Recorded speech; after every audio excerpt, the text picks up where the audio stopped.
This is HBR News number 524. Emiru attacked at TwitchCon. W's for Pennsylvania and Arizona, where we discuss the news of the week and give it the Badger treatment.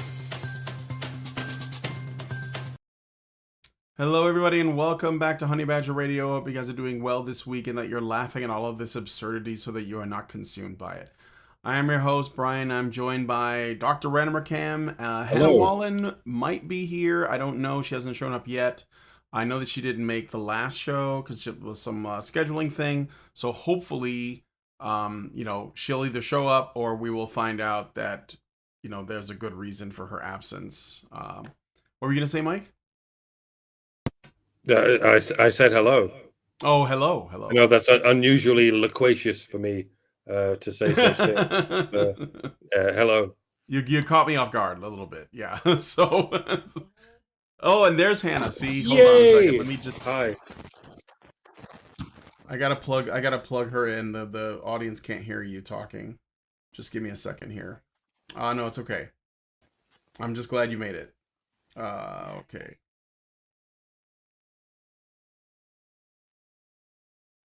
My headset to my new computer is more of a effort for the computer than just plugging it in. So. Yeah, you gotta go with those drivers and stuff. Yep, all that. All right. Well, jazz. Yes. So we have a Hannah. We are good on that. We do. Okay. So, anyway, with all that said, please be sure to continue the conversations both in the chat as well as the comment section on this week's HBR News. We're going to be looking at some news regarding parenting reforms or co-parenting reforms that are currently in progress in Arizona and Pennsylvania. TwitchCon drama, which I think is going to be a pretty big story. A DoorDash drama that has happened and more. So stick around. It's going to be a good time. And be sure to join us afterwards for the patron-only show. So as you see here, I am displaying the website TikTok, where we're going to be looking at basically some DoorDash, some reactions to the DoorDash story. If you guys don't know the DoorDash story, I'll get to it. It's the last story. It's fucking mental. I'm gonna go so mad on this shit. Yeah, it's we'll look at it afterwards. But I think that it's definitely like sort of in line with the Emiru story as well, which is also a bit crazy. So yeah, if you want to join us for the extra TikTok discussion, TikTok talk, I guess, then you have to become a Badger yourself by going to feedthebadger.com and setting up a monthly subscription. $5 a month will get you into the Discord server where you'll be able to watch all of the additional content, which includes lots of other patron shows as well as works in progress shows. I know that people got the Ragening early, for example, the extra long Ragening that we put out.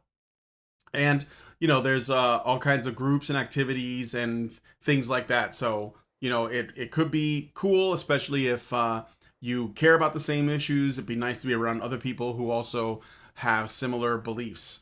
So that is feedthebadger.com/subscribe. If you want to send us a message at any point during the show, you can do so either through a Rumble rant or a super chat, or the best way to do it is at feedthebadger.com/justthetip, because YouTube takes a considerable chunk of the super chat. And if you don't want to give Google your money, which I would understand, then it's probably better to go through feedthebadger.com/justthetip. All right. And if you don't want to wake up one morning and find it, we be yeeted from the internet, go to badgerfeed.com or honeybadgerradio.com. Yes, I know, a lot of websites. All right. But anyway, with all that said, let us get into today's stories. So this one's a little bit of a follow-up.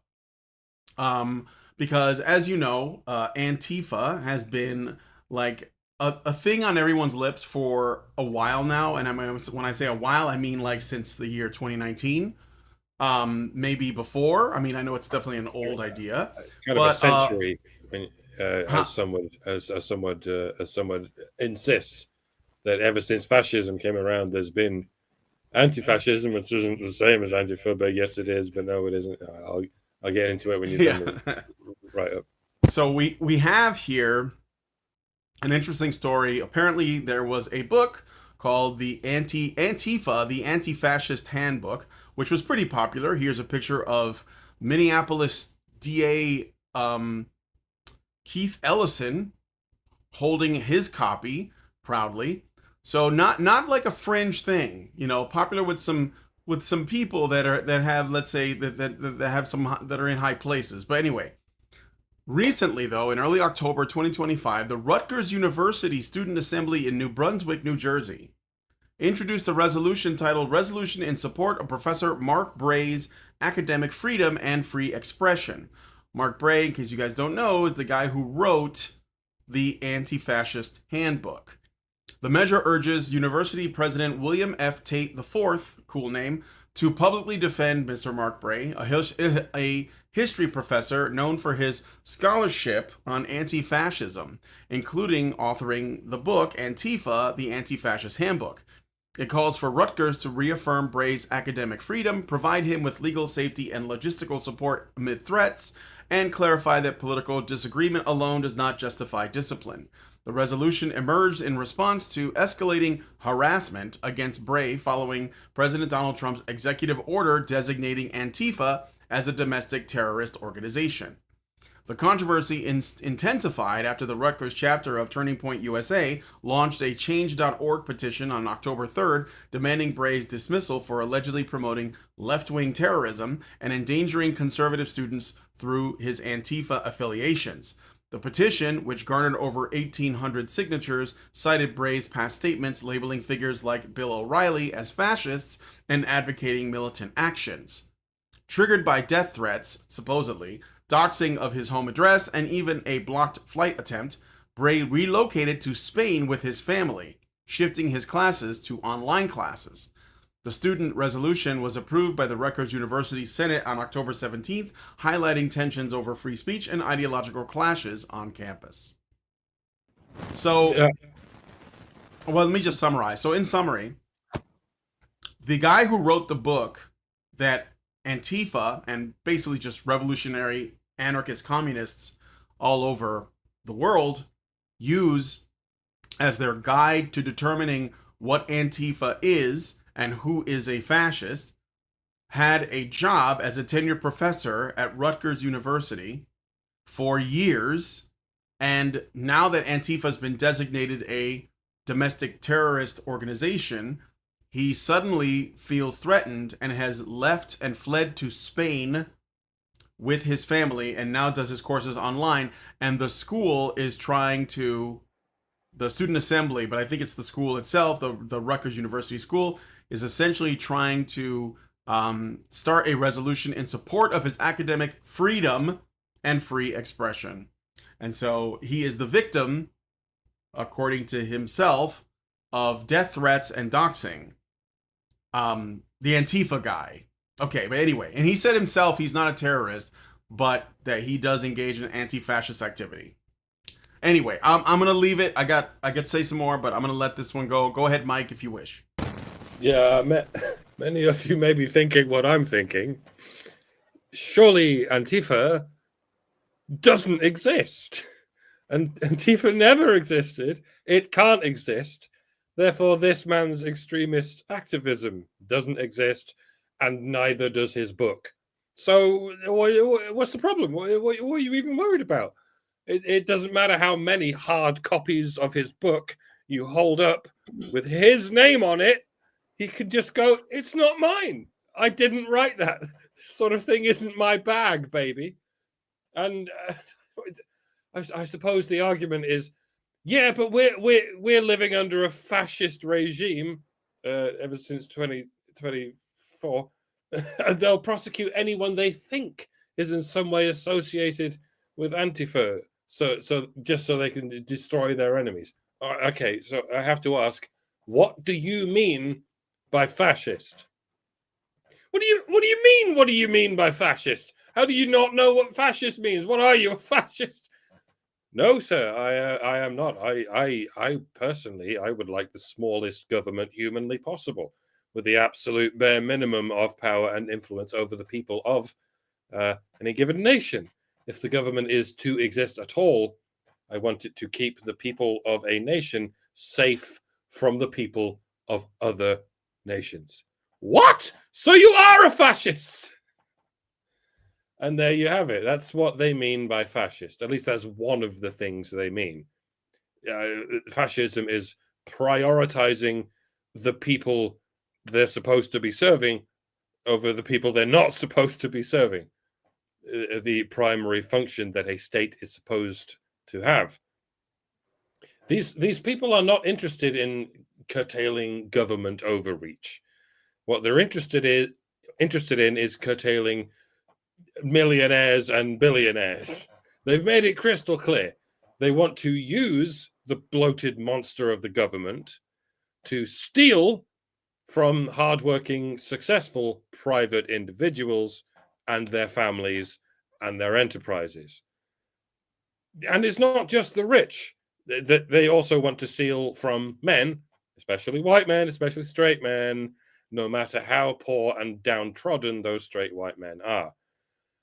I know some of us think they've put the woke away, that they're no longer focusing on race and gender politics, and that they've reverted back to the Bernie Sanderisms of the millionaires and the billionaires, specifically the billionaires, now that Bernie and his fellow communists are themselves millionaires.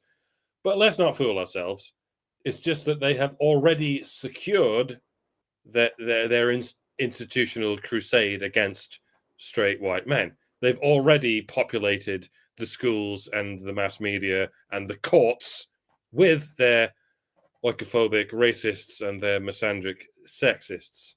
So now that that's secured, they're working their way back through the evolution of communism all the way to its roots. See, there are some straight white men who have, despite all odds, become financially successful. And we can't have that.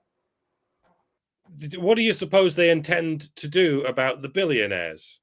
How do you suppose they're going to stop them from being billionaires? It's pretty obvious, isn't it? They want the government to tax them so hard that they can never get that rich in the first place. And when they're done with the billionaires, they'll come for the millionaires and then the thousandaires. And they won't stop until no individual in the country has more than a handful of pocket change in digital social credit, and all the money in the world is in the hands of the government, and the government does with it what they see fit. And no, they do not call this fascism. And to be fair, it's not. It's much worse than fascism. It's communism. It's exactly what every communist state has done, and it always, without exception, results in destitution. But there's an easy way around it, you see. Just don't call it communism. Call it anti-fascism. Job done. Yes, we want to abolish wealth. We want to abolish private property, and we want to abolish families, just like Marx told us to. But we don't call it Marxism. We don't call it communism. Oh, wait, shit, a lot of us literally do call it communism. They're not even hiding it. They're open and proud about it, and they can gleefully declare it in public and face no consequences for their support of 100 million murders. But those people are just the people who actually call it communism. They're just a fringe minority. They don't represent us. Don't worry about it. As a matter of fact, they don't exist. Communism doesn't exist. After all, it's never been tried. Only anti-fascism exists. Oh, but Antifa doesn't exist, even though it's just anti-fascism, which is the only thing that does exist. Is that clear? What we're witnessing is what happens. This is how so many sitcom episodes are set up. That's how you can make hundreds of episodes of the same sitcom. It's just a character tells a lie, and then to get around it, they have to tell another lie, and then another, and it all becomes this comedy of errors. They have to stick with all of these lies and all of the lies on top of those lies, and then they can never admit to any of these lies. So they have to keep stacking this house of cards, and until it reaches this breaking point. And the only option they have left is to flee to another country, like Mark Bray did. And good for you, Mr. Bray.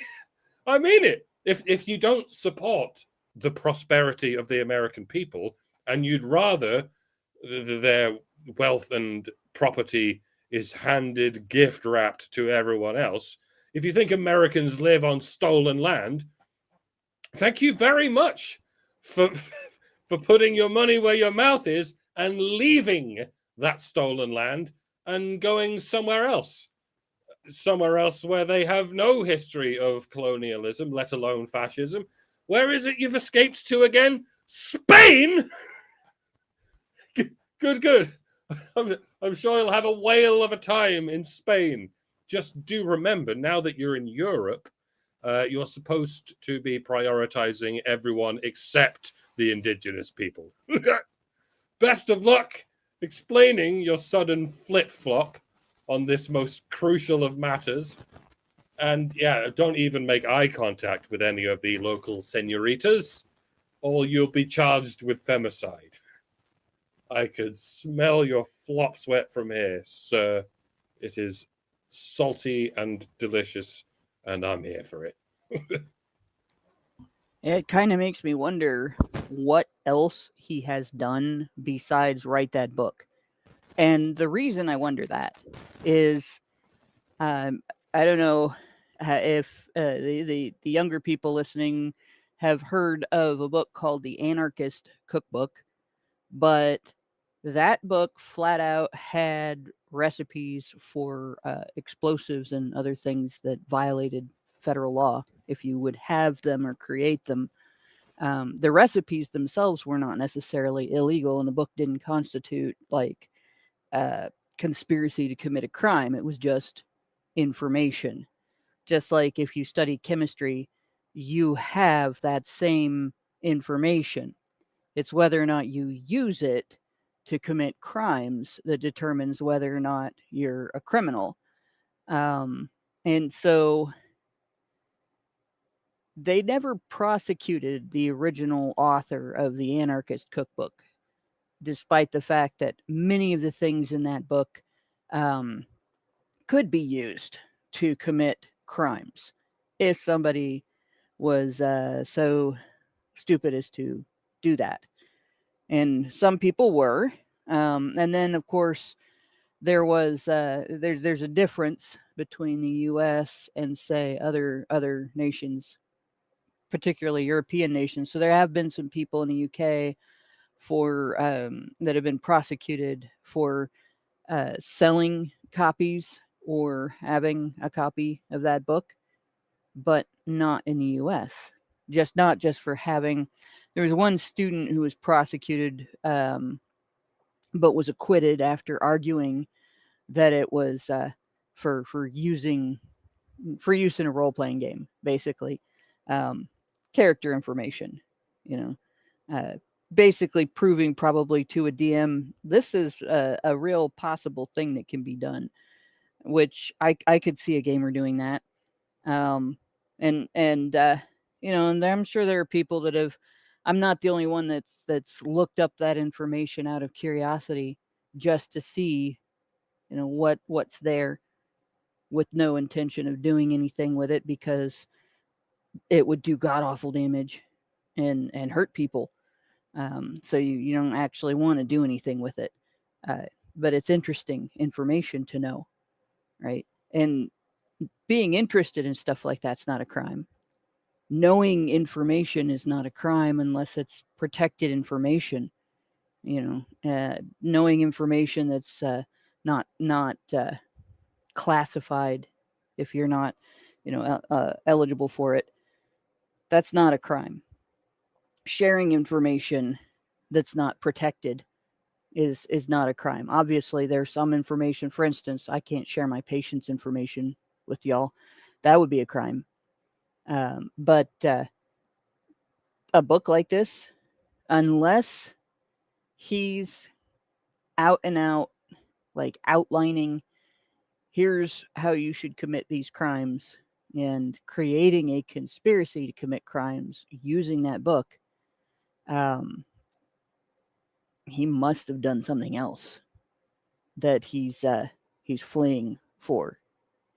because they wouldn't be able to prosecute him just for providing information on things like here's how to hide your face and here's how to make makeshift weapons and blah blah blah. They can't prosecute for that unless he's advocating in the book, let's do this, here's the plan, and people are following the plan, and then he can get prosecuted for conspiring with others to commit crimes.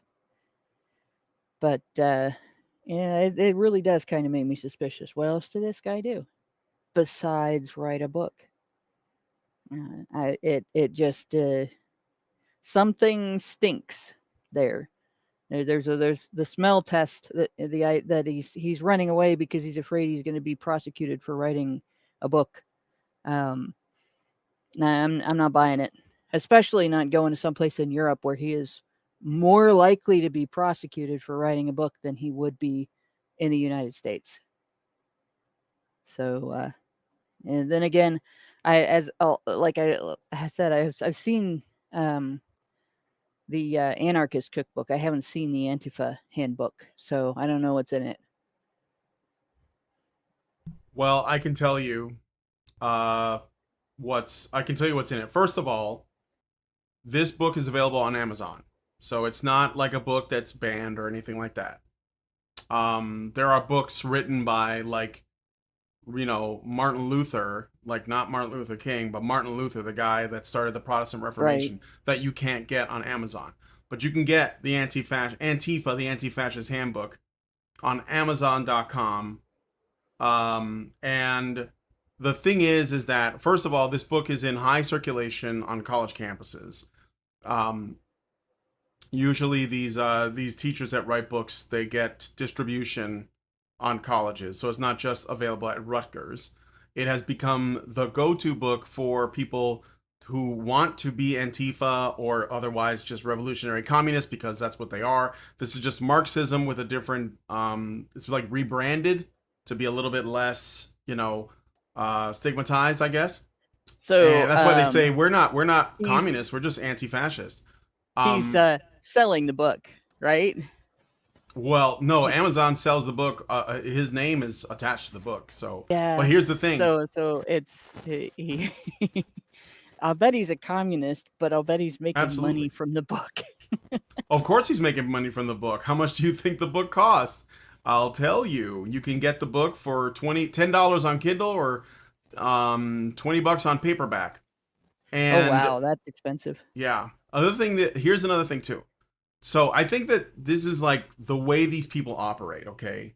They are allergic to accountability, but they definitely want action. So what he does is he writes the book and he acts like a mild-mannered, college professor, an intellectual. He's like, I don't engage in any anti-fascist action. I don't go to protests. I don't participate in any of the violence or the riots. In fact, I don't even think that's happening. Or if it is, it's not because of my book.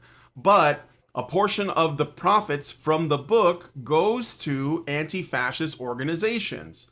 They go to supporting the legal battles of Antifa. So they don't go to Antifa soldiers on the floor. They go to the lawyers that protect them. And if you look at, for example, the governments of states like Washington or Oregon, they're completely infiltrated with these people. So it's not just like the guys in the black that are, wearing masks and throwing Molotov cocktails. It's like the lawyers, it's people in the government, it's people in the courts, it's the judges, it's everywhere. So his book's money goes toward, that's why I showed you guys Keith Ellison, by the way.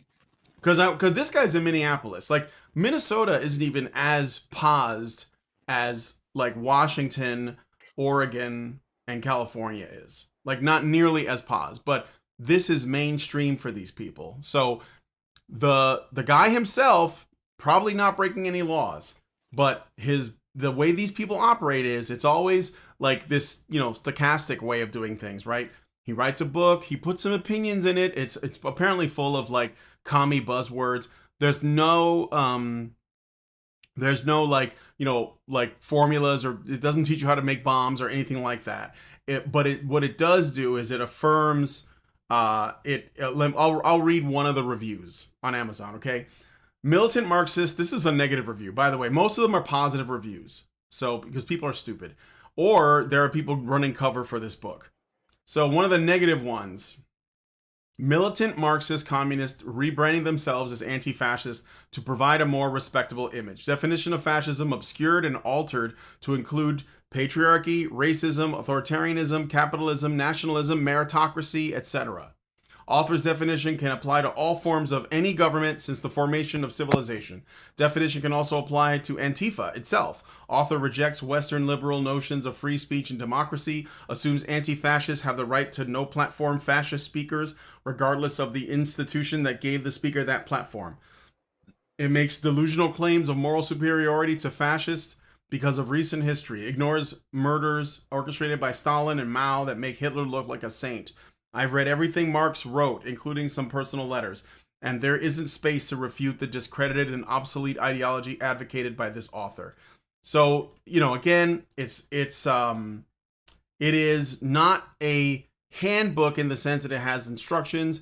It's just a piece of agitprop designed to get stupid people to think that their resentment towards people who have more is justified. And it basically excuses that by making these arguments from systemic oppression or whatever. And the fact that he ran away to Spain because his views were exposed as being unpopular based on the results of the recent election, that only further cements things. And, Spain is probably not that unsafe for him, to be honest, because it's probably one of, if not the most feminist country in the world. And that means it's the most leftist. So he's probably going to be safe. And I mean, unless, they I don't know, like he gets, I don't even know that they're coming after him legally. He just ran away and claimed he was being harassed and received death threats. So yeah, that still makes me wonder, did he do something else and he's just using the situation? Because this doesn't sound like something that you would have to flee the country over at all. Yeah.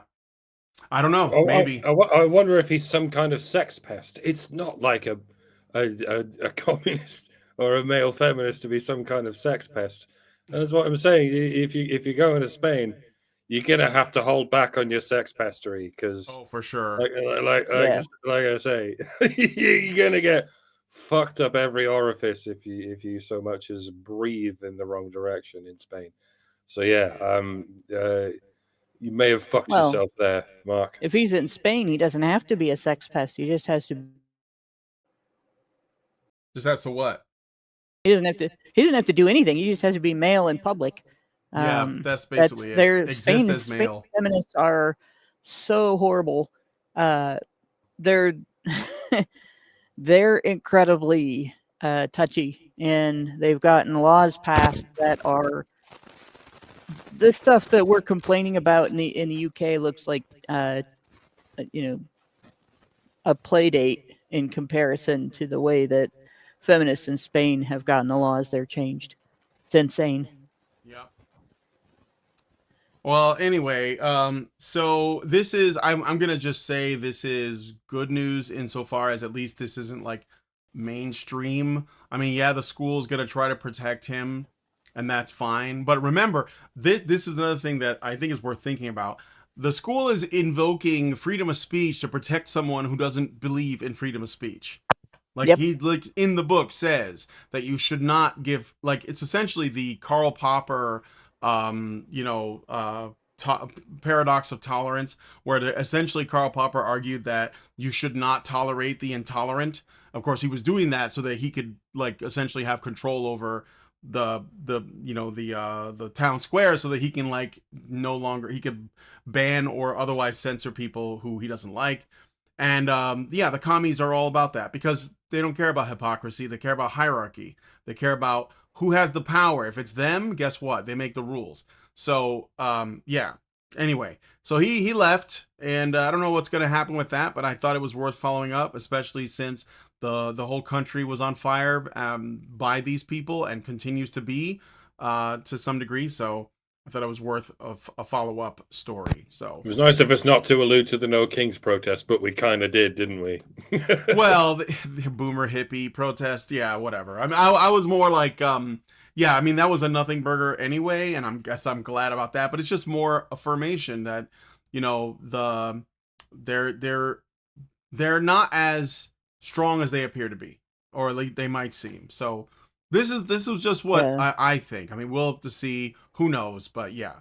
We're Anyway, in the meantime, good riddance to bad rubbish and to Spain. We apologize for the yeah, dumping of trash in your country there. yeah.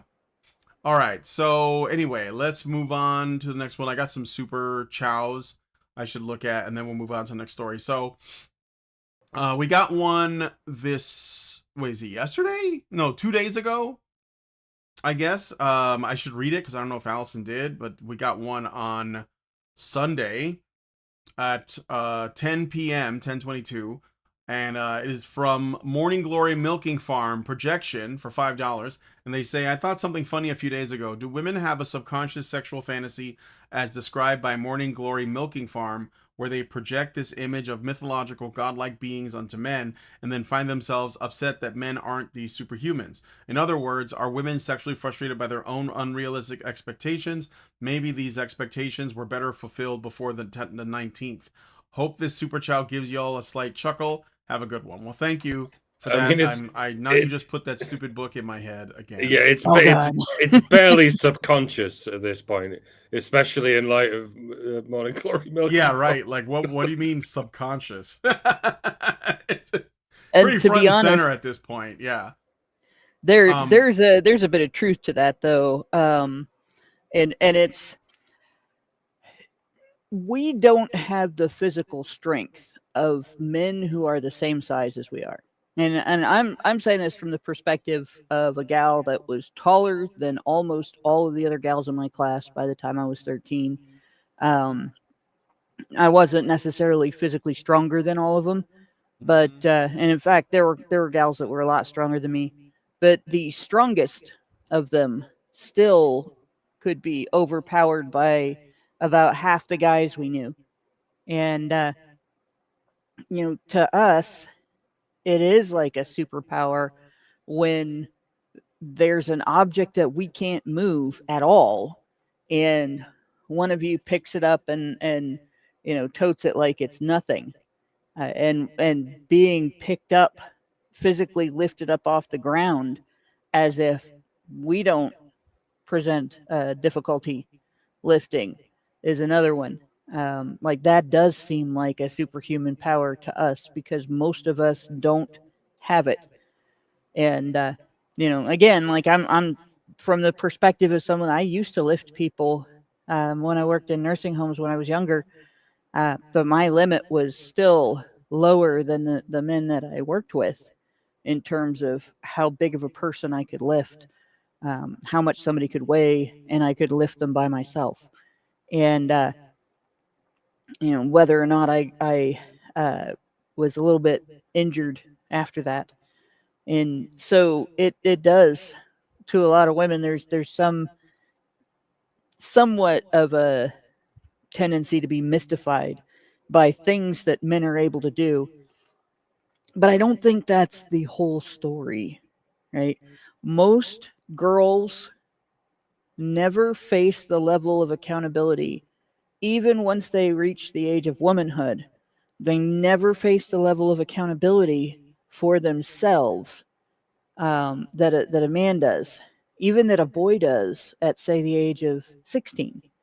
Most women don't have to be any more responsible for themselves than a 14-year-old boy. By that I mean, if I had married a guy that didn't have an ex-wife and a child support payment to make, and I had just relied on his income and called myself a homemaker, and whether I did a good job at it or a bad job at it, it wouldn't have mattered. I could have done that, and people would have not called me a deadbeat for that. They wouldn't have suggested that I was dead weight in the marriage. They wouldn't have suggested that I wasn't living up to my potential. They wouldn't have suggested that I wasn't exercising accountability for myself. They would have suggested that I was doing what women normally do. And I had a perfectly respectable lifestyle, and it was his job to support that lifestyle, and my job to take care of the home. And men, if men did that, they would get called deadbeats. They would get called dead weight. They would be accused of mooching off of a woman. They would be called weak. They get ridiculed for it. My husband is a better homemaker than I am. I'm not a good housekeeper. My house looks like a train wreck right now. I'm a decent cook, but he's a better cook than I am. And there's a lot of stuff like that he's better at than I am.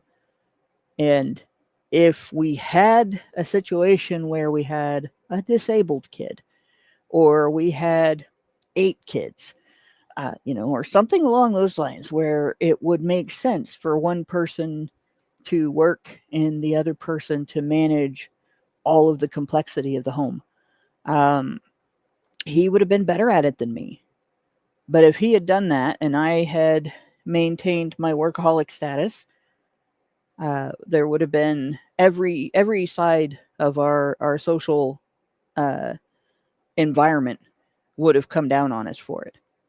Our families, our friends, everybody in my workplace, any guy that he knew, like, there would have been this combination of, well, what's that guy doing? Can't he work? Can't he handle a job? Things like that. And, acting like he was living the easy life. Whereas when a woman does it, we get told it's the hardest job anyone's ever done by people who have probably never, ever even looked at the inside of a sewer, or the inside of a garbage truck, or dealt with the fun aspects of working as a gastroenterologist or a infectious disease specialist or an oncologist who has to tell people they're going to die. Like, I don't think it's the hardest job, right? So women get this combination of unaccountability and ego stroking and lack of awareness of other people's lives, like solipsism. When they see men handling things that women are not raised to be equipped to handle and may not be naturally equipped to handle, it does look like this mystical, magical superpower, especially when they're completely unaware of their lack of accountability. And they see men taking accountability for things that, they wouldn't even consider, much less take accountability for. I don't know. It's more that, I think, than the physical stuff. So, yeah, that's why women treat men like gods and then get disappointed when they turn out to be human. And if anyone needs any context as to what Morning Glory Milking Farm is, nope. I'm not going to offer any explanation, and I would implore my co-hosts not to offer any explanation either. You're gonna have to look it up. Don't look it up. Don't look it up. And we it's have a so stupid. Let's just move on. Let's please just move on. Yeah, we're gonna move on. So I also got a super chow from Great Indoors for $5, and he didn't say anything, so I don't know if that was a mistake. But if it wasn't, thank you. If it was, tag at Badger Livestreams in a comment with what it is you actually wanted to say. And I will read it after the next story. So we're going to move on to the next one. Let us know what you guys think about this one in the comments. All right. So, just as a little bit of a setup for this, there was some changes made in I think it was in Tennessee, where they basically passed an equal shared parenting law, which well, it wasn't like a forced thing. It was basically like treating equal shared parenting as the default when a child custody case comes up. So Yeah, it's instead the of typical defaulting to equally the shared parenting law. And it huh allows, usually, it's the typical equally shared parenting law. It usually allows, if there's mitigating circumstances, the judge can make a different decision. If the couple wants to make a different agreement, they can. If, somebody wants to fight for a different circumstance, right, they can do that. It's just if the couple decides in their divorce to go with the state default is equally shared parenting. And yeah, that's the template for equally shared parenting laws across the nation. right.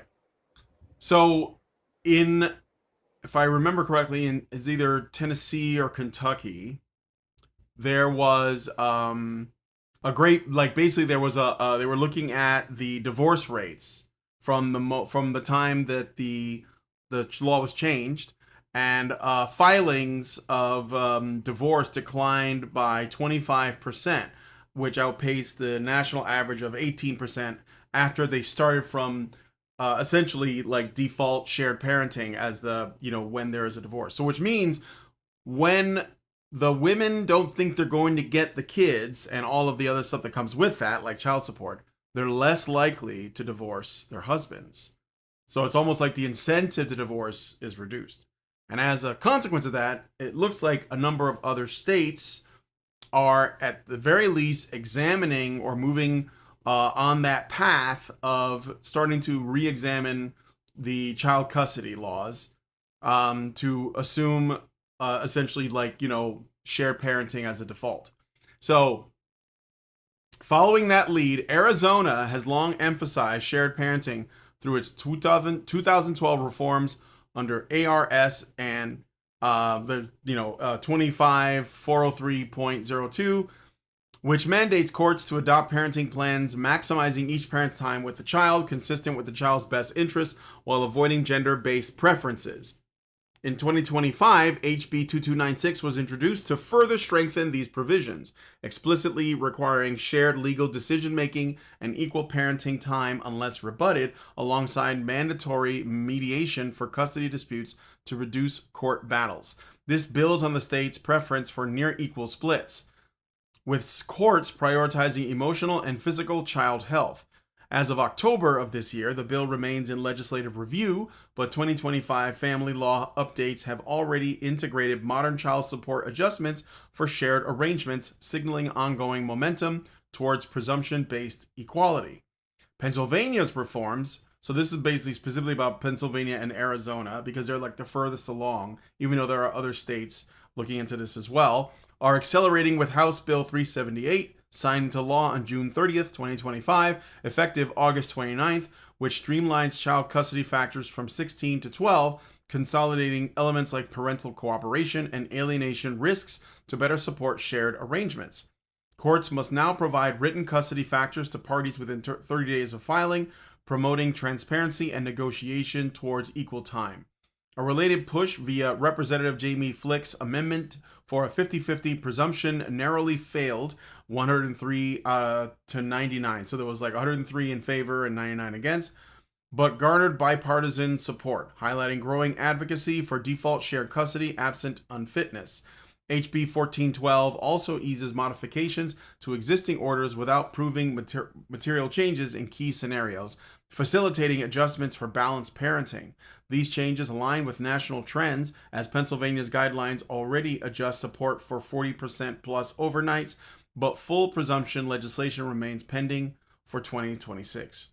And so I thought, because, and I'm sorry, I apologize which state it was. It was either Tennessee or Kentucky, that I think it might have been Kentucky, that had a significant drop in divorce filings after the shared parenting or the presumption of 50-50 parenting went through. And there's a YouTuber you guys probably heard of named Alexandra Grace. I was talking to Mike about this before the show started, who typically talks only about like dating stuff and like sex, female dynamics and things like that. but he has lately been making more and more videos talking about men's issues because he's seeing a lot of, like the modern women online, like complaining about men and dogging on men and misandry kind of mainstreamed. And he's been taking a more and more of an interest in the men's issue space. And so he actually said that he saw like the that data of the when you basically give 50-50 custody by default, women are far less likely, or significantly less likely, to file for divorce. And so they're more likely to work with their partner, and in order to like essentially try to like make it work out for the child instead of simply filing the divorce papers. So, and he said that we owe the men's rights guys a great gratitude, and for the work that we've been doing, which has been thankless largely. And so I just wanted to say we got a little bit of a shout out, and I'm glad this is happening. And yeah, so I want to like leave it to you guys to give your thoughts. Yeah, I'm not sure what to make of this one, but if in any part it's removing some of the incentive for women to divorce their husbands and retain full custody of the children, it sounds like a good idea. I think the reason there are so many divorces and so many children raised by single mothers, I think it stems from the same reason. The fact that women have this incentive. I think if men were instead given this incentive, they would probably capitalize on it as well, for want of a better word, at least largely. We're only human, all of us, and we're driven by incentives more than we're driven by this concept of rights. I mean, animals don't interact with each other based on rights, do they? They don't have a concept of rights. Only humans have a concept of rights. As much as we should consider the only real rights to be the right to be essentially left alone, the right to have your body to yourself and not be mutilated, your property to yourself and not be stolen, and indeed your children to yourself and not be stolen or mutilated. The concept of rights is too easily misinterpreted as the right to be given free shit at other people's expense. But every living creature evolves and adapts based on incentives. And that's really what we mean when it comes to being given free shit. Women don't deserve any of the free shit they're being given, and they wouldn't crave it were it not given to them by the government. It's like any other addiction. Prehistoric humans were not afforded any of these addictions. They were never addicted to drugs because no drug is so abundant in the prehistoric wild as to become an addiction. Not even sugar.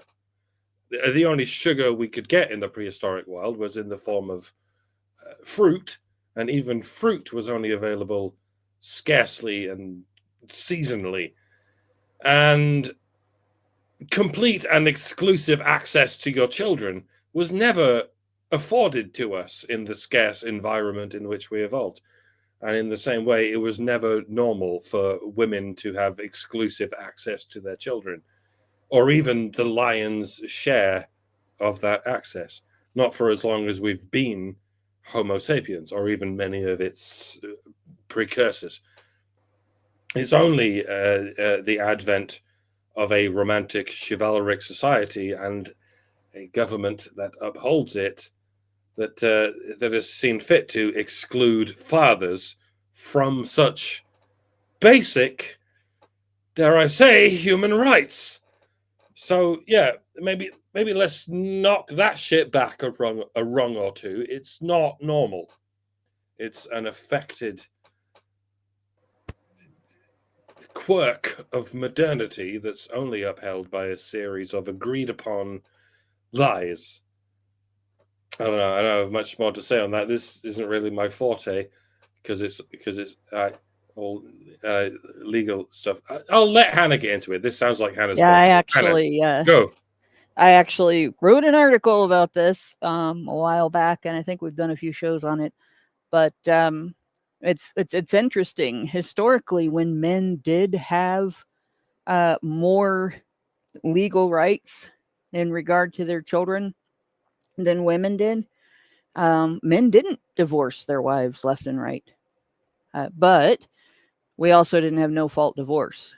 And so if you just abandoned the marriage without cause, you had some sort of penalties. You might still have to pay maintenance unless your ex-wife remarried. So so there is that. But they still didn't lose custody of the children. They could take the children and go, and they would have to pay maintenance and and so on. But they still might be able to monopolize time with the kids, and they didn't do it. In the meantime, parental alienation is something that is done far more by women than by men today, and it's partly because it's far more difficult for a man to succeed at it. But that's not really the only reason. When men want to be aggressive, they're usually more physically aggressive or economically aggressive. When women want to be aggressive, they're usually more relationally aggressive. And so they're more likely to do things like using false allegations to try to win custody battles and things like that. But this type of legislation is becoming more common across the country, and that is a good thing. The people who are lobbying for that legislation desperately need you.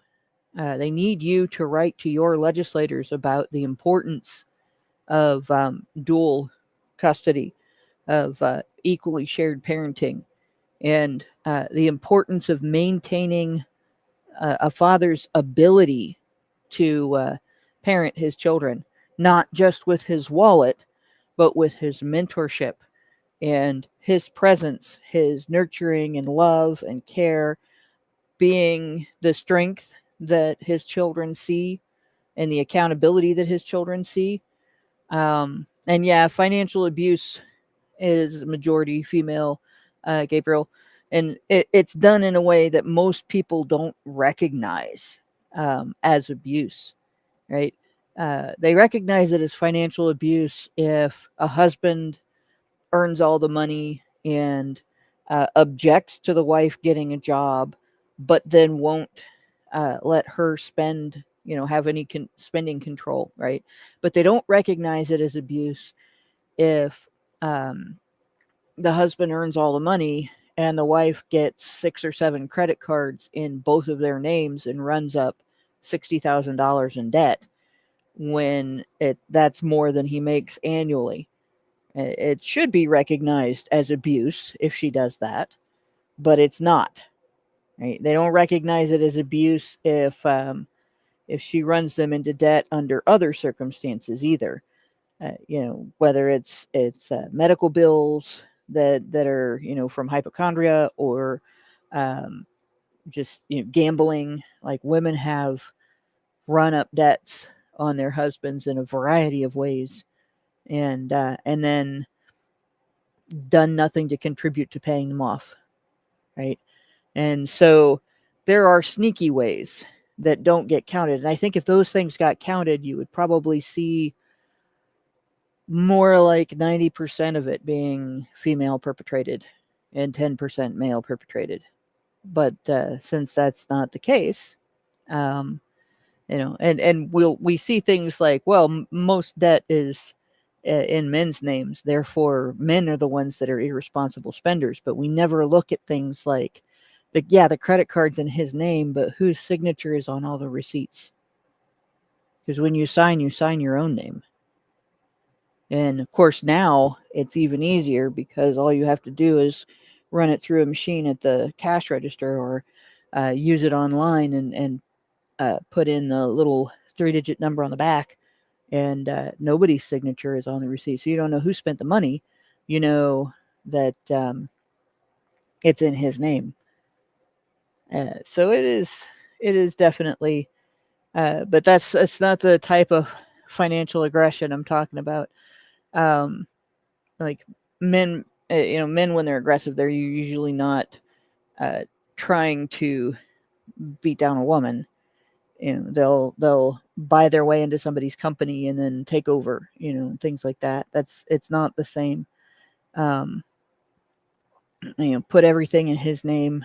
There's the story that just circulated online of the guy that put everything in his mother's name, so his wife couldn't sue him for it in the divorce, which I thought was brilliant.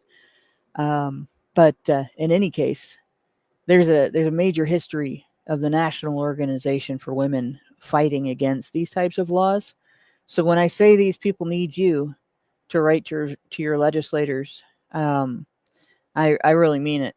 Like, make sure that the people who are involved in passing laws in your state know that the people of your state want the children of your state to have the benefit of both parents, and the benefit of, in particular, not being raised in fatherless homes. Send them the information you can find online. Shoot, I can't think of the name of it. The Fatherhood Initiative has quite a bit of research that you could send them, and I believe they have a website that their name is in the website name, and I haven't looked it up in quite a while, but I will say, like, the National Organization for Women has fought paternal custody going all the way back to in the 1970s, when joint custody was under discussion, as opposed to the mother being considered the primary caregiver and therefore the primary custodial parent, or the custodial parent. And they've fought that all the way through to today, when it's equally shared parenting. And they made the same arguments the whole time. Their arguments portray all men equally as deadbeats, abusers, and liars and cheats that are just trying to get out of paying child support by monopolizing time with the children, as opposed to women who are monopolizing time with the children, not to get that child support, apparently. So their argument basically is that women love their children and men don't love their children, and they just use them for money. In the meantime, they argue that men are going to abuse the children if they have custody, any custody at all. They argue that men are going to abuse the mother if the mother is forced to share custody. And they argue that men will use custody to get out of child support, even though women who owe child support are more likely to not pay it than men who owe child support. Women who owe child support are more likely to owe less than the men, because they earn less. And women who don't have custody are more likely to not visit their kids than men who don't have custody. Meanwhile, when men don't have custody and women do, about 40% of mothers in one study here, it was reported in frequency of visitation by divorced fathers, differences in reports by fathers and mothers by Sanford H. Braver and group, that about 40% of mothers had reported that they had interfered with the non-custodial father's visitation on at least one occasion to punish their ex-spouse. So not because it was bad for the kids, but because mom was mad at dad. Between 25 and 33% of mothers denied visits altogether. 90% of the violence and kidnapping that they'd seen in this study was sole custody situations in which the sole custodial parent feared losing custody status. So equally shared parenting rights protect kids' lives. They protect kids' access to the other parent, and they make it more difficult for the other parent for the agitating parent, the alienating parent, to alienate the child. Similarly, in Surviving the Breakup by Joan Berlin Kelly and Judith A. Wallerstein, it was reported that perhaps half of mothers valued the father's continued contact with the children, which means about the other half didn't. 1/5 saw no value in this whatsoever and actively tried to sabotage the meetings by sending the children away just before the father's arrival, by insisting that the child was ill or had pressing homework to do, by making a scene, or by leaving the children with the husband and disappearing. And then in between was a large group of women that had many mixed feelings about the father's visits, resenting the father's gift giving, his freedom from domestic responsibilities, which is bullshit, because when the kids are with the dad, he has domestic responsibilities. And these irritations were expressed in their difficulties in accommodating the different schedules of the other parent to make the visit possible and to protect the child's access to both parents. So they would forget appointments, and so on. They would insist on rigid schedules for the visits, refuse to permit the visit if the father brought along an adult friend. Just little mischievous things. And I saw this with my husband's divorce. His ex-wife was one of those women that didn't want her husband in the children's lives anymore because she didn't want to deal with him in her life. And so she tried to do things like insisting on conditions that she couldn't legally enforce, tried to make him leave me, lied to the family about us, and just did a whole bunch of other things. In the 7 Years in Hell case, when the father got protective custody of the child, the mother began leveling false allegations of intimate partner and sexual violence.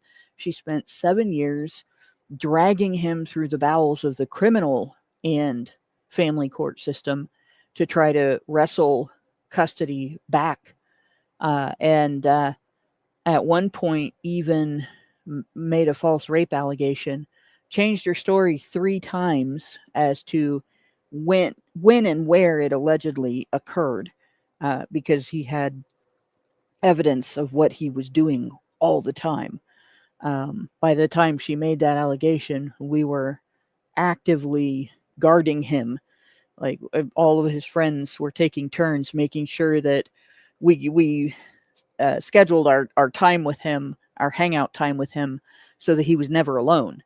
And he was actively making sure that, he went places where there were cameras. He got receipts when he went places. He could prove where he had been and what he had been doing, so that nobody could catch him in a moment where he couldn't, and get the court to agree that he had been somewhere else in doing something else. And it took 7 years of that to get her designated as a vexatious litigant, so that she can't bother him anymore. And this kind of thing occurs regularly across the country. So as we see this improvement happening, and as you keep writing to your legislators and keeping the pressure campaign up to protect the rights of both parents to have equal time with their children and equal opportunities for nurturing and caring and teaching their children how to be adults, it's also important to emphasize that there needs to be parental accountability when one parent denies visitation, when one parent tries to alienate the other parent, that there needs to be some sort of penalty. It needs to be just as serious to not let the other parent have their time, to deny custody, as it is to kidnap the child. and it needs to be just as serious to try to use false allegations in a divorce case or a custody battle to try to wrestle custody away from the other parent, as it is to commit the types of crimes that the individual is accusing the other parent of committing, because it's just as serious as kidnapping. My friend from that case that I was a witness in went to jail 5 different times for overnight visits, or at one point a whole weekend. Was denied his medications, was treated like a criminal by the police, and was severely traumatized by the situation. To this day, he still has PTSD symptoms from being arrested over and over again, and from not knowing when the cops were going to come and knock at his door at 3 o'clock in the morning to take him away. So it's and his daughter has PTSD symptoms from that. Like this, she saw her dad hauled off in cuffs repeatedly and didn't understand what was going on because she was little. So this impacts not just the men involved, as if that wasn't bad enough. It also impacts the children. So I'm glad to see that this is happening, but it is not a reason to stop pressuring legislators to treat fathers fairly. It's very important to keep that pressure campaign up and to maybe ramp it up. And it's also a good time to start a pressure campaign to and get them to enact accountability for women who make false allegations in these types of cases. All right. Well, thank you for that. Let's take a look at what people are saying, and then we're going to move on to the next story. But yeah, overall, I think this is a step in the right direction.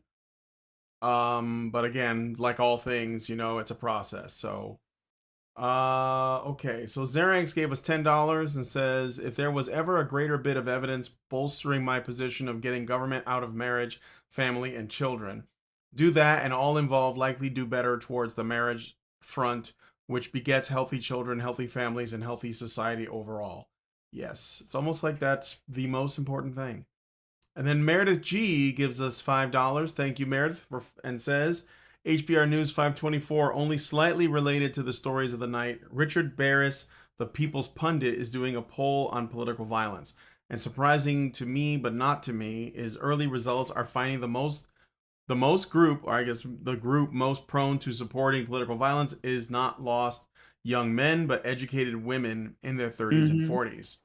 Be on the lookout for the results of that study. I will. Let me just write that down really quick.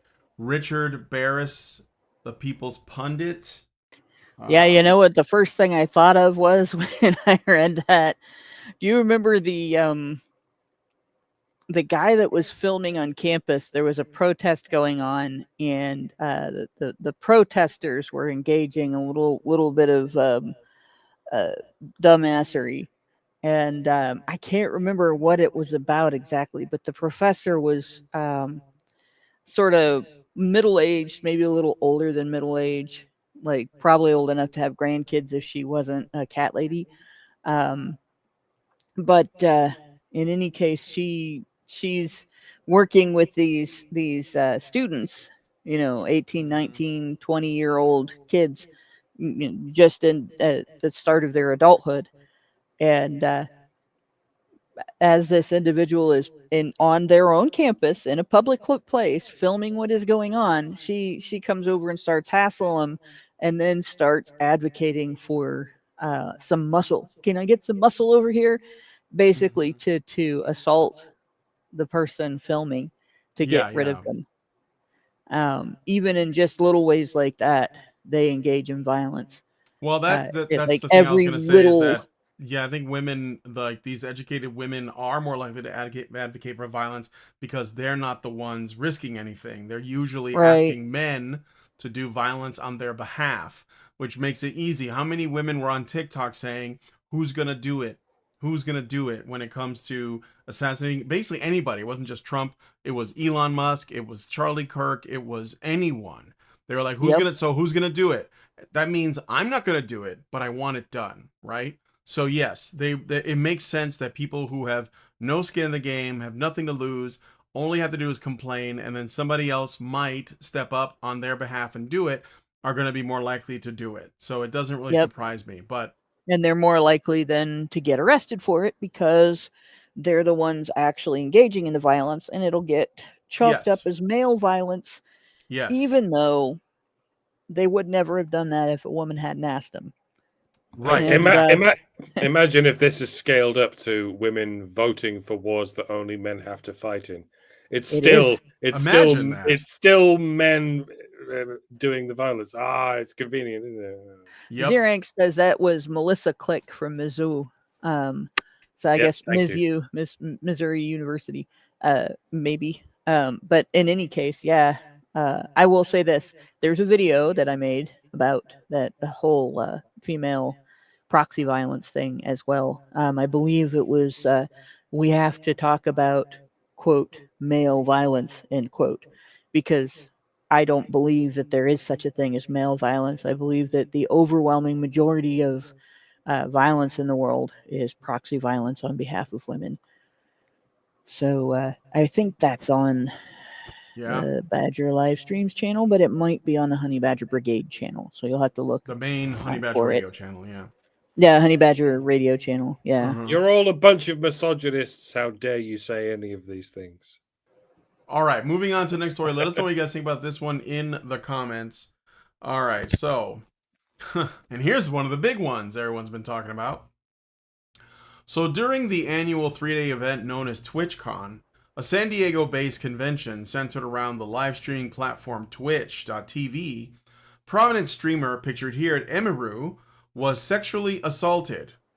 Emily Beth Shunk, better known as Emiru, is a popular cosplayer and streamer with over 2 million followers on Twitch TV. She is also a co-founder and content creator for the gaming media group known as One True King. During a fan meet and greet at TwitchCon last weekend, a man walked right past the line of fans, bypassing a number of other checkpoints. With TwitchCon security being nowhere in sight and with seemingly nothing to stop him, the man grabbed Emiru's face and attempted to kiss her. Thankfully, Emiru's personal security guard intervened immediately and forcefully removed the man from her sight. The man then slowly walked away from the scene, again with no TwitchCon security in sight. As a quick aside, there are many people online stating that her bodyguard was permanently banned for defending Emiru over this incident, which is false, but not far from the truth. Emiru's former bodyguard was permanently banned from Twitch-related live events after stopping and detaining a stalker at a previous event, so not this event. Twitch's response was originally lackluster, citing that the assailant was given a 30-day ban from Twitch.tv, revealing that they knew exactly who the individual was. Finally, when pressed by Emiru's manager, they changed their statement to say that the attacker was banned from the premises, permanently banned from Twitch.tv, and that they were working with law enforcement. Twitch CEO Dan Clancy, who was finally forced to leave his goon cave to give a statement, spoke with hack urinalist Taylor Lorenz, and when asked how Twitch is prioritizing safety at their conventions, I love you, Mike. He said the following: "The safety of our creators is our top priority. The challenge we face is a challenge in today's society. It's not limited to Twitch. It extends throughout our society. So, our problem is the world's problem because men exist. I do think that when you're live streaming, in many ways that you control your community and you can ban people. You can make it so that those people who you don't want engaging with you and participating with you aren't there. What happened yesterday was something that we care deeply about, securing this environment. We're looking very closely at everything that happened here, and I care deeply about Emiru. She's a friend of mine, and so I want to see how we can support her." Emiru eventually released her version of events, noting that her attacker was allowed to walk away and even exit the building, a fact that was later backed up with video evidence. She also spoke about the immediate reaction of nearby Twitch staff, which was to joke and laugh about how they didn't see anything happen. She also calls out Twitch's claim that they immediately caught the attacker, when in reality, he was walking around the area for hours before being detained. Emiru stated that this would be her last TwitchCon and that she encourages other creators to make it their last as well. And I basically wanted to reiterate because I think this is like, for me, what seems to be what's going to be the effect of this. So like these kinds of things can happen when you're dealing with, this kind of like environment, right? And it's unfortunate, but it can happen. If you're like somebody that's famous, you're gonna get weird fans. You're gonna get people who don't have they have boundary issues, whatever, right? They're just going to socially awkward people, and these things are going to happen. But my issue is not that, because that's just part of life. My issue is with what the reaction to that is going to be and how this incident is going to be framed. So I think the fact that Dan Clancy sat down with Taylor Lorenz is a telling thing, right? And also bear in mind the people who run Twitch, they're all scumbags. Like they are best friends with Hassan Piker, the guy at the end of every one of our videos that talks about MRAs being machines. And not because he zapped his dog, because I don't give a shit about that. It's because he basically said that we deserve 9/11, and he called for the death of people who own property, and he wanted the streets to run red with their blood. That's, I think, a little bit of a higher priority. And when he did that, by the way, Twitch celebrated his birthday and they gave him like a 24-hour ban or something. Like it was nothing. So what we're looking at here are people who are going to look out for each other in whatever way they can, and they're going to do what Hollywood did when the Me Too movement happened. They're going to blame men everywhere instead of just holding the individual accountable that did the thing, and maybe anyone else who was involved that basically allowed this guy to slip through the cracks.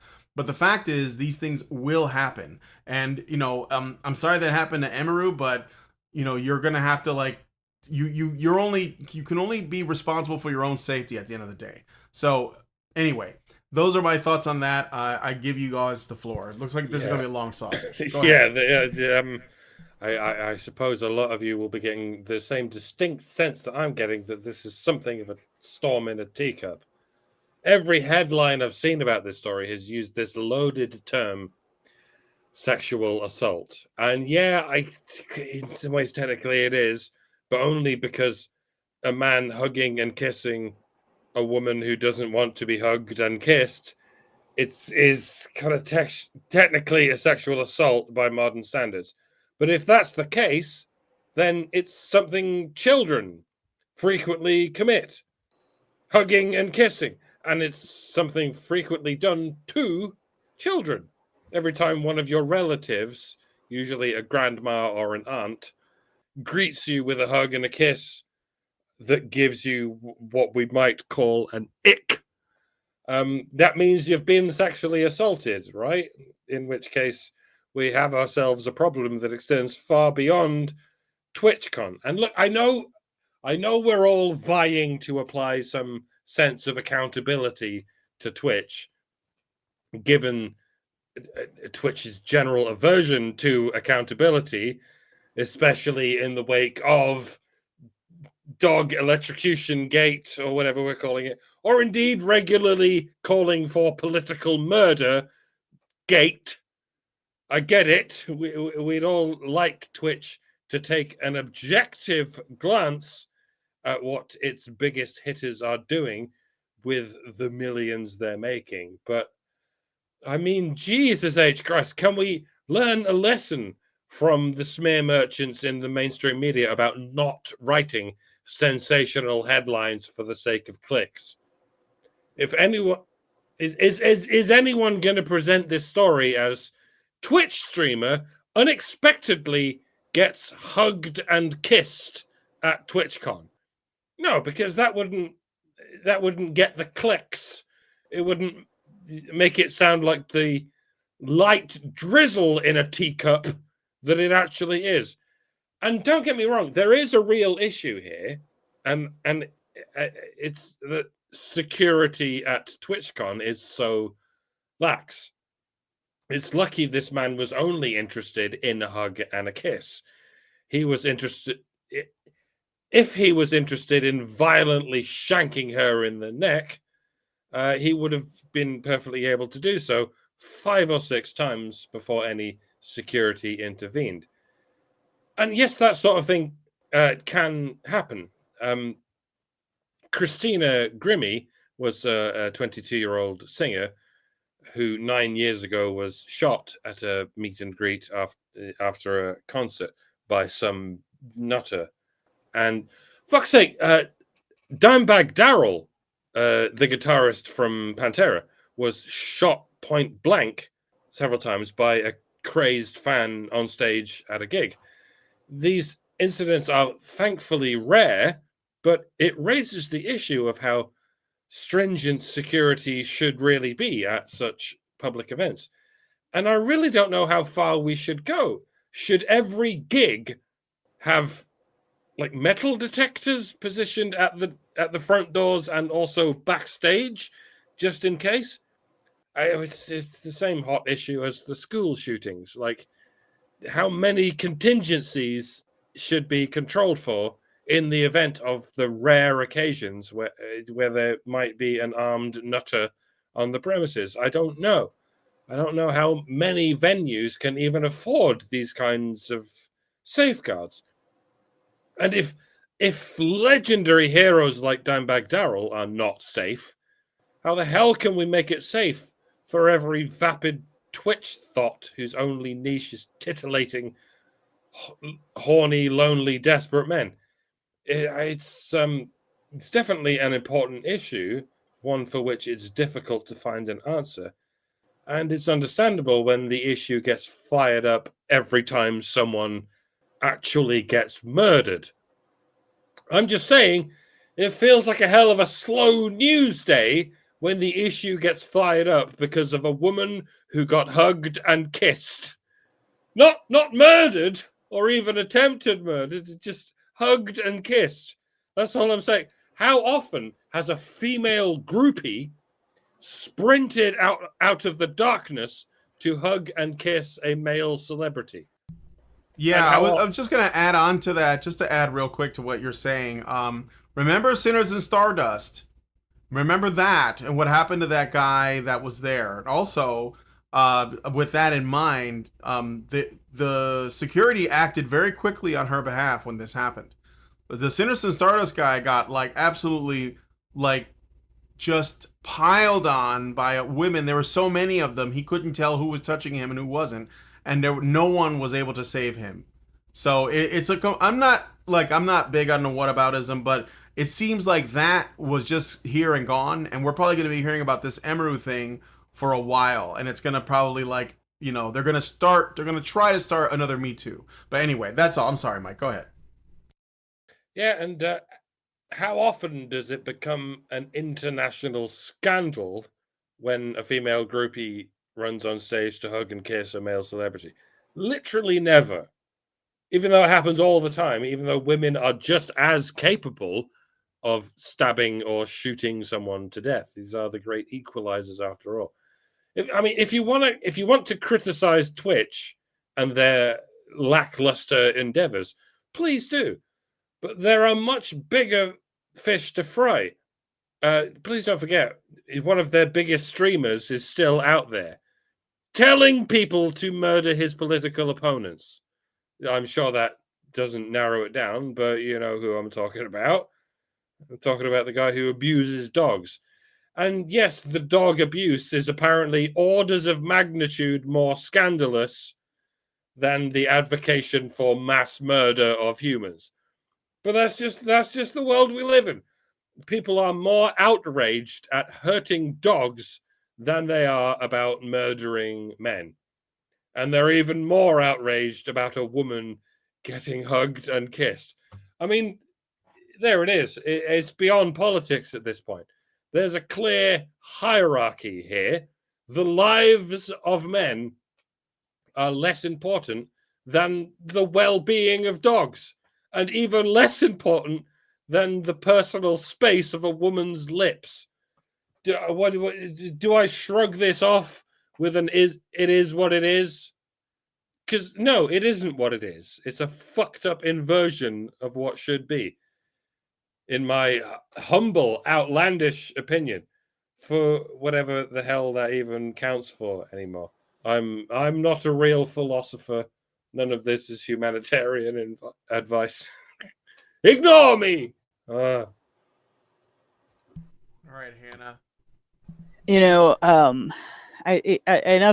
probably enough has been said about the fact that this was a security issue, and it's a pretty obvious security issue, and it is a consistent issue in terms of people getting attacked by crazed fans, and this does happen quite a bit to male performers, and it made me think, not that a performer should ever be expected to put up with that kind of bullshit. There's always somebody that's going to be crazy enough to do that.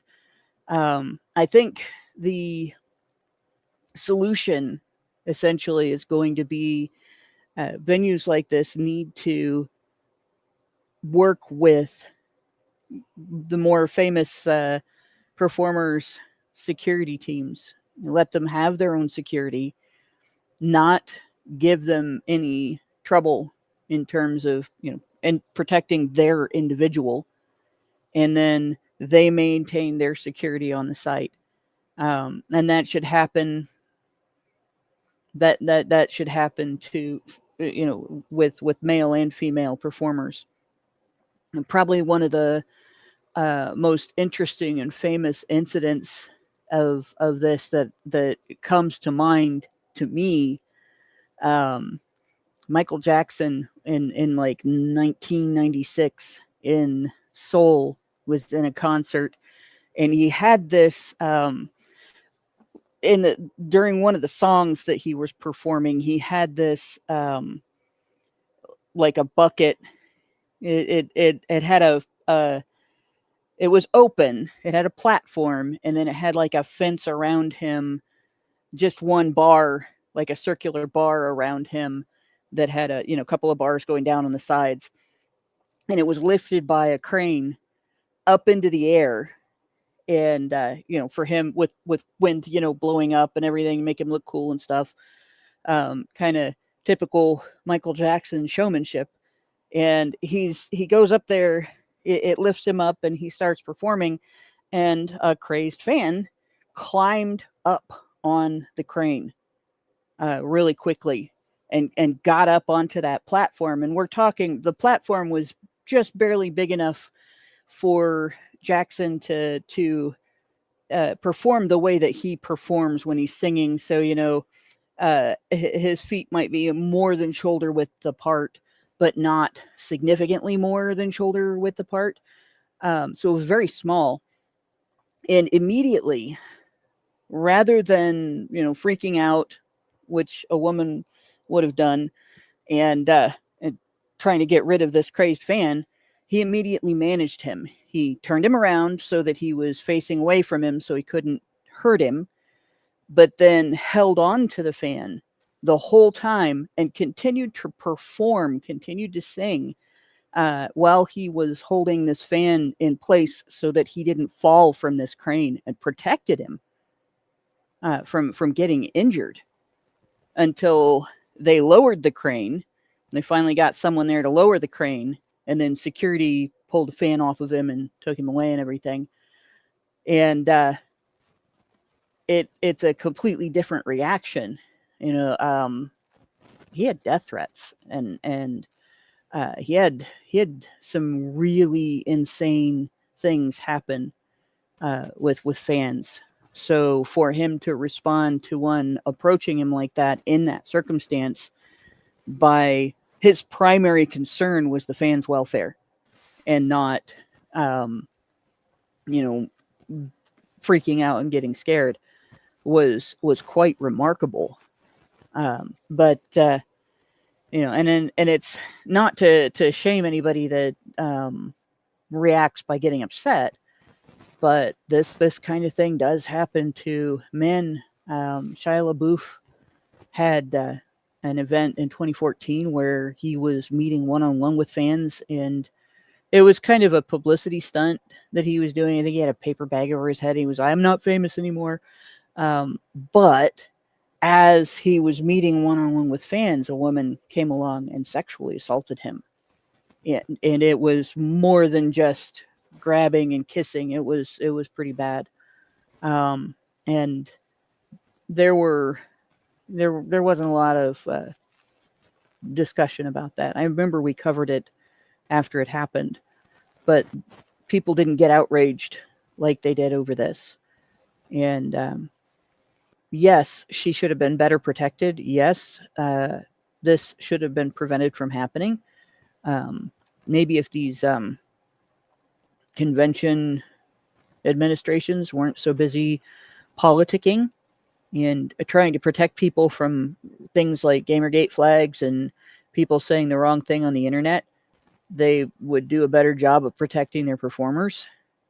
But I think the outrage is kind of selective in this case, because it's something that we should care about, whether it's a female Twitch streamer who's famous for being good at games or cute or some combination thereof, or a famous singer or an actor, or any individual politician, and whether they're male or female, whether they're old or young, and whether they're popular with only one side of the political fence,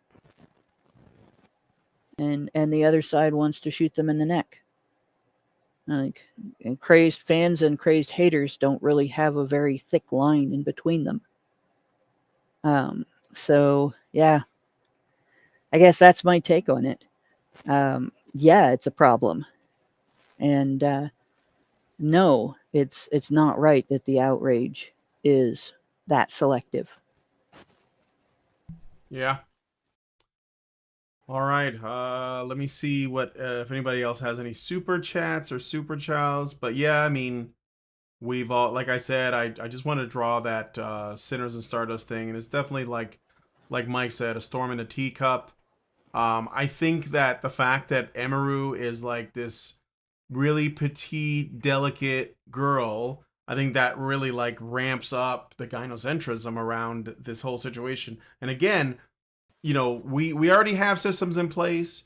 There, when people cross a boundary, there already exist consequences. If TwitchCon didn't take the appropriate measures, that's a them problem. That's not a society problem, which is what the CEO is trying to like point to.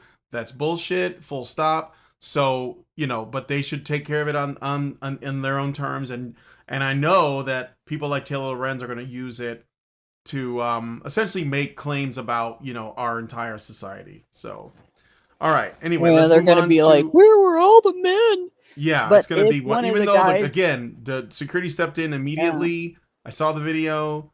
It was dealt with immediately, and it's just one of those things that sometimes a weirdo gets through, and whatever. But and if a bystander had done something, people would be condemning him for being violent. Yeah. If a bystander had stopped that guy and hit him or wrestled him to the ground or anything like that, and he'd been injured, that would have been, then it would have been, look, men are violent. Yeah. Well, the thing is, that's most people's default setting. So when they see stuff like this, it just confirms the bias that was already there. So they're comfortable with that, right? Right. Which is why then, this then next they story turn around and yell, where are all the men, when a bystander does nothing? Right. So in terms of what guys listening should take away from this is, you're damned if you do and you're damned if you don't, but there's a lot less risk to you if you don't. So don't. Yeah. So, but again, it's like, we're trying to deprogram generations of this stuff. So it's not easy, but let's move on to the next story. I thought I picked this because it's related. So you probably, maybe you did hear about this. Maybe you didn't. This is relatively recent. So on October 12th of 2025 in New York, DoorDash driver Livy Rose Henderson arrived at a customer's apartment for a contactless delivery with instructions to leave the order at the door. She claimed the front door was wide open with the lights on, and the male customer was unconscious or asleep on a couch visible from the entryway, with his pants and underwear pulled down to his ankles, exposing himself indecently.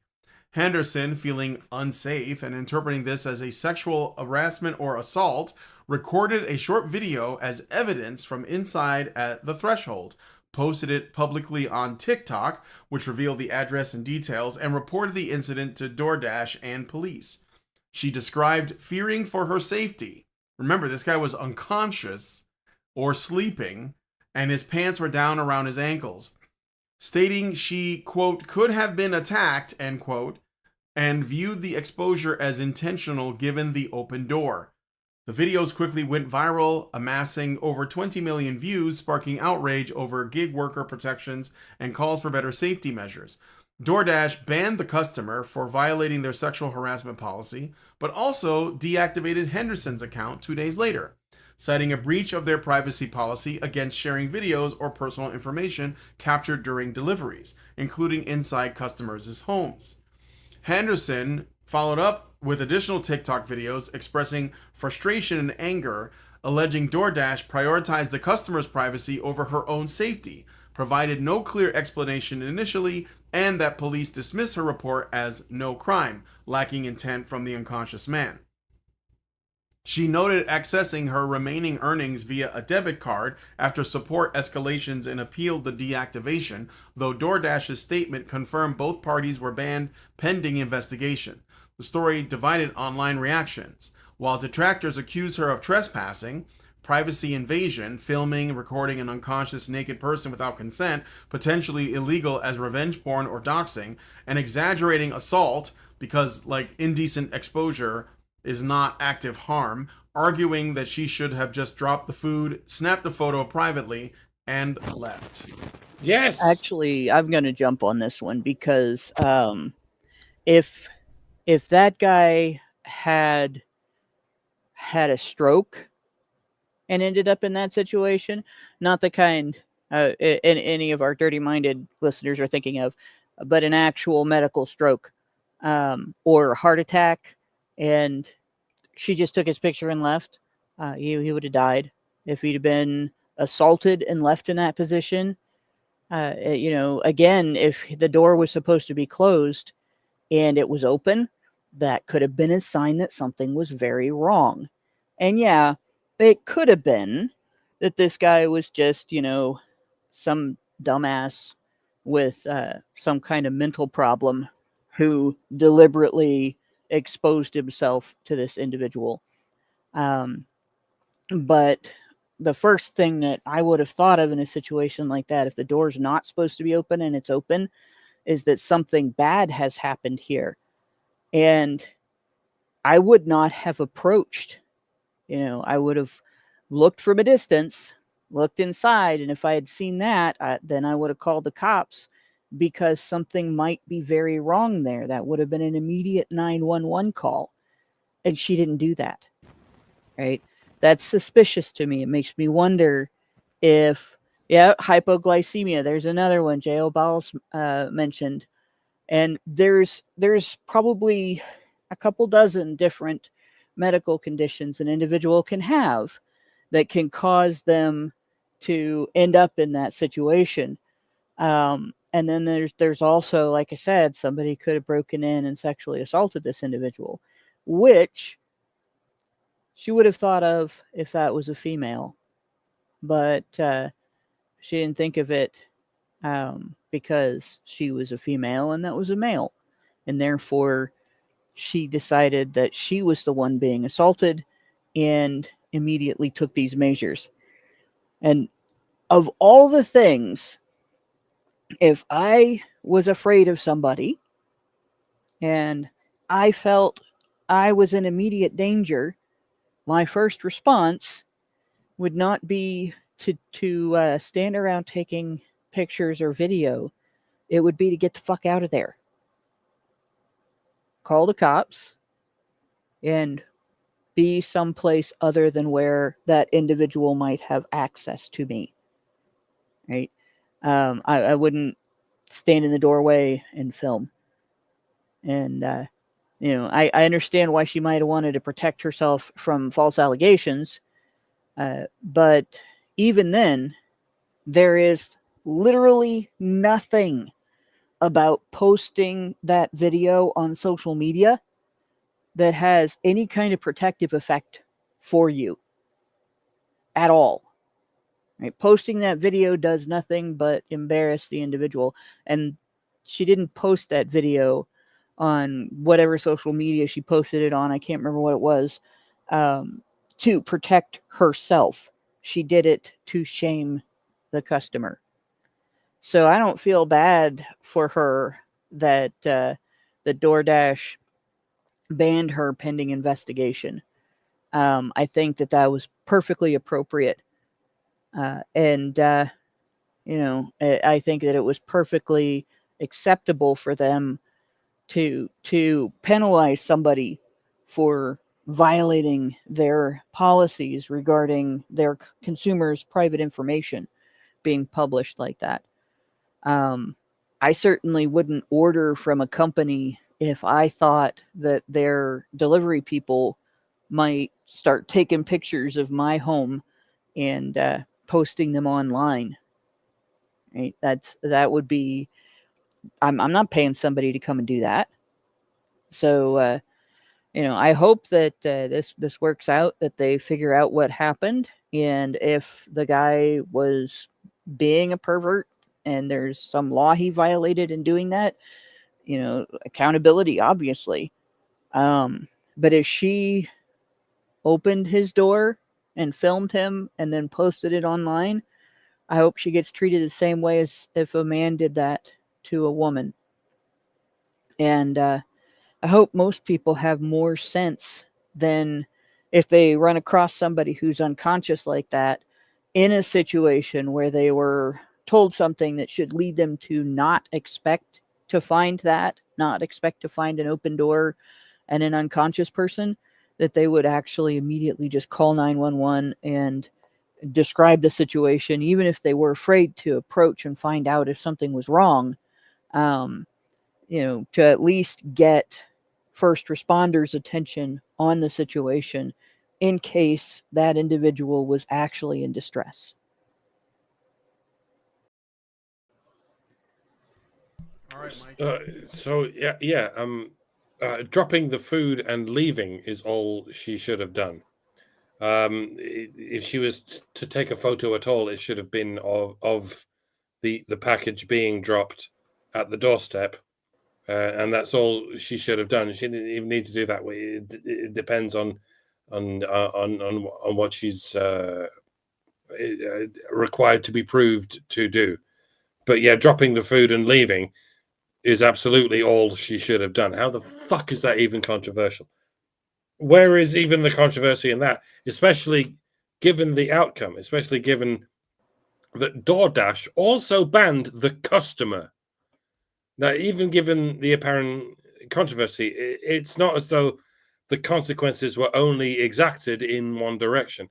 Both the customer and the employee were punished by being banned from the service, even though the customer did nothing wrong. There could be a goddamn orgy going on the property, and it's exactly zero of this bitch's beeswax. Is this not part of the training that DoorDash gives its employees? If not, it fucking should be. Okay, I'm gonna have to play the as a card against my usual better judgment, but as a postman, I used to be a postman, and even postmen, even as government employees, even as royal employees, no less as they used to be, even postmen are absolutely not permitted to trespass on anyone's interior property. They're allowed to go as far as wherever the letterbox is and not a step further. Why would they be? If the door is wide open, you drop the package just inside the door and you go, that's it. Thank fuck I don't have to ring the doorbell and waste my time waiting for this douchebag to answer the fucking door. I know there's this stereotype that postmen tend to just fuck off without ringing the doorbell and leave like a card saying, you weren't at home, so we've taken your package back to the depot. Please come here and pick it up. But I can assure you, this is utter bollocks. Postmen don't want to have to take the package back to the depot. That's just extra work, especially if you have to do everything by foot. The ideal workday for a postman or any courier is to be able to deliver every package safely inside the property and then go the fuck home without having to drop anything off at the depot. The sooner we can achieve this, the better. Postmen don't get to clock off and go home at a specific hour. They have to deliver everything or attempt to deliver everything, and they don't get to go home until they've completed their round, their walk. Whether it's completed at 1 p.m. or 5 p.m., there's no excuse. So they're all trying to get their work done as quickly as possible. It would never have occurred to me in the event that I encountered an open door to sneak into that house out of curiosity just to see what's in there. It would just be a waste of my fucking time, not to mention a potential crime. Even if it's not a crime, it would be something that the customer could complain about, and in the event that they did complain, it would be an instant sackable offense to trespass on someone's interior property, as well it should be. The only exception would be if I witnessed a crime. That's one of the perks of being a postman. Sometimes they are the first to witness a crime scene, or indeed a crime taking place. In that event, it's acceptable for you to report that crime to your line manager, and they will report it to the police. And pardon my spleen, but a man sitting in his own house with his knob out is not a fucking crime. Even if he's awake, even if he's standing in the living room, jacking it to the Discovery Channel or whatever, that's not a fucking crime. It's his house. It's his TV. It's his knob. So hippity hoppity, get off my property. If the man is unfucking conscious on the sofa and happens to have his knob out, how in anyone's world is that supposed to be a threat? Fuck you entirely. Not literally. Don't actually fuck. Figuratively, fuck you entirely. This is mental. This is like that case in, I think it was Canada, where some woman snuck into a man's backyard and then she saw him naked through the window and then had him prosecuted for indecent exposure. Needless to say, this would never happen if the sexes were reversed.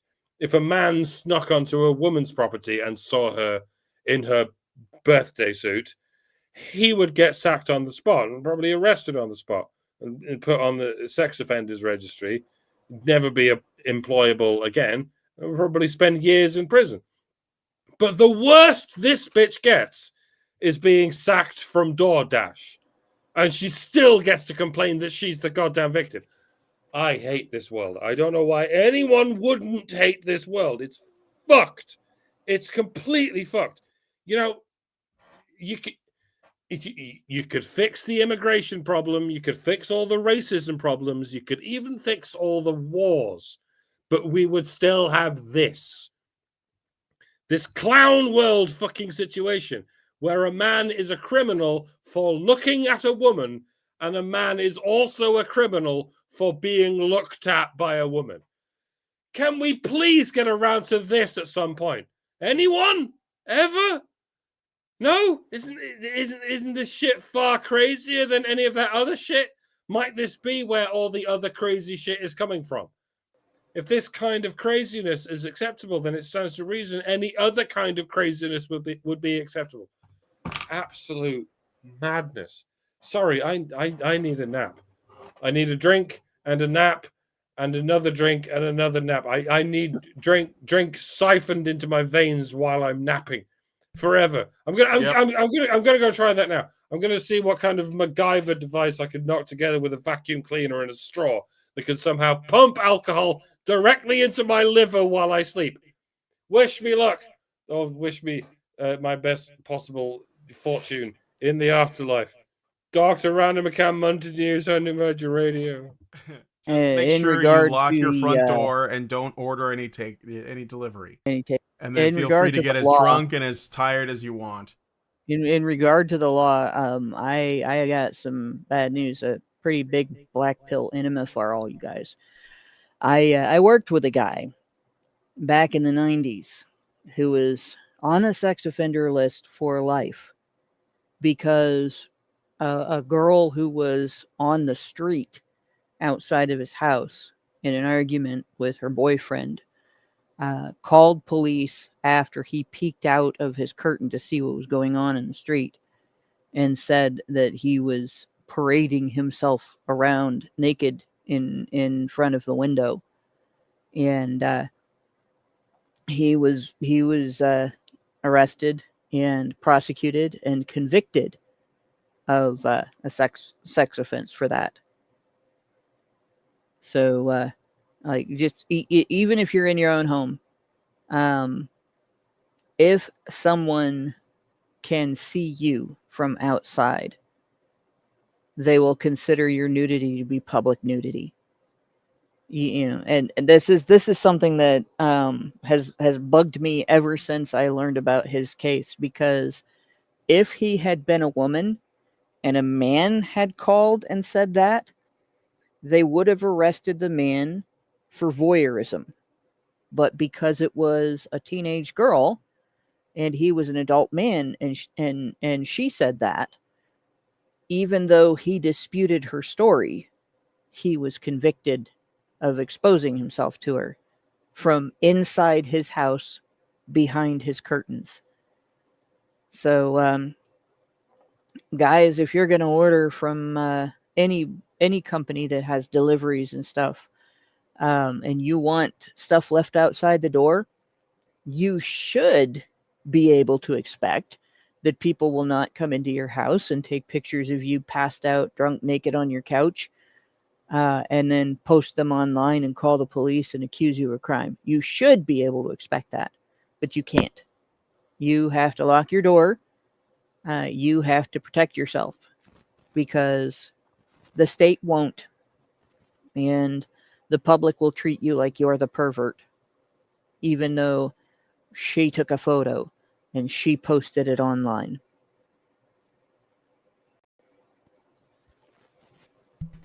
All right.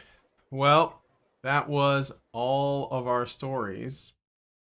And it was a super long sausage. What are you going to do? So, I want to know what you guys think about all of these.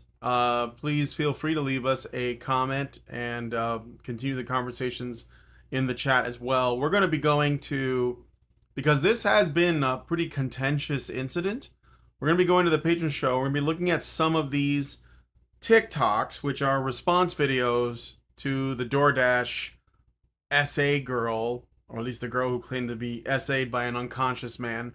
And we'll see like what the cope looks like on TikTok. So if you want to join us for that, go to feedthebachelor.com/subscribe to become a member, and you will see you hopefully in the patron show. Let me just double check to make sure I'm not missing any super chats or anything like that.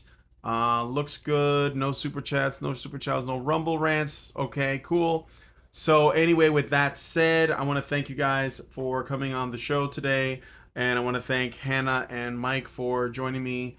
And, you know, so that we can talk about these things, because I think that it's absolutely crucial that we have these conversations. And I'm telling you, I have it on good authority that we are having an impact.